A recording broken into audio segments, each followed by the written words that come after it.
We think of Christmas tree farms in the winter, but all the work to make those trees look beautiful happens in the summer. Val Thomas Matson is in Western Washington to see how they are grown. It's summertime in Washington, and I'm at a Christmas tree farm. Mark, where in the world am I? Well, we're in Rochester, Washington on the western side, and this is KLM Tree Farm part of it. What is your role here? Well, Luann and I, my wife and I started this back in '79 and started out with 2 or 3 acres, kept doing more and more. And so we've grown to about 250 acres. So who helps you with the operations here? Oh, our family members. Luann does a lot of the office work, and Kendra, my daughter, and Kyle, my son, and Wincy, our foreman, that's been with us for almost or over 30 years. Certainly one person isn't doing it or couldn't do it. So. That's right. Where do your trees go? Well, we ship them all over the United States, back as far as Florida, Massachusetts. California is a big market. Texas, we ship quite a few to. Louisiana, Pennsylvania, quite a few states, and sent a few to Hawaii. Wow. Yeah. Now, how old are these trees that we're looking at These here? are probably 8 and 9 years old on this site. Really? Will these be ready for this year? Or Yes, okay. Part of them will be ready. We'll go through and we selectively tag the best ones, Val, and the ones we want for size, the fullest, and the ones that aren't quite ready, we'll wait another year, get them mature another year, a little bit taller.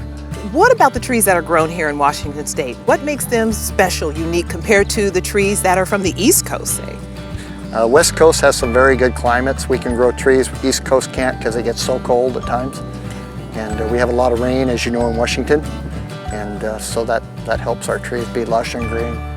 So Mark, what happens then to all of the trees that are cut and people don't buy, let's say after December 25th? Well, we recycle them. We chip them up and use them for bark.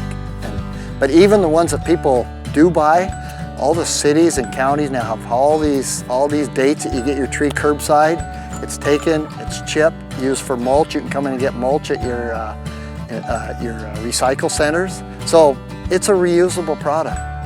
After seeing and hearing about all the work it takes to get that perfect Christmas tree, I thought I could lend a hand and do a little trimming myself. Val, these here, we'll probably try to, get this back in shape a little more of the natural taper. Okay. Especially on the upper part, this part. These lower parts we probably won't touch much unless it gets real long later. We're early in the season, but we like to leave a lot of those little fingers for people to hang ornaments. Right. So the tool that you use to trim the tree is your finger and your thumb? We can do that now because we're real early in the season. Ah. But as they get harder, we use clippers and maybe even a long knife that the guys that are good at it can just plink those long ones off without coming too deep into the tree and making it look like a hedge. Just like snapping green beans, isn't it? Yeah, not bad. Except I don't think I'm going to chew on this. No. I have a newfound appreciation for all of the care and effort put into making an essential part of our holidays all the more special. Thank you so much for having us. Oh, you're welcome, and thank you so much for coming.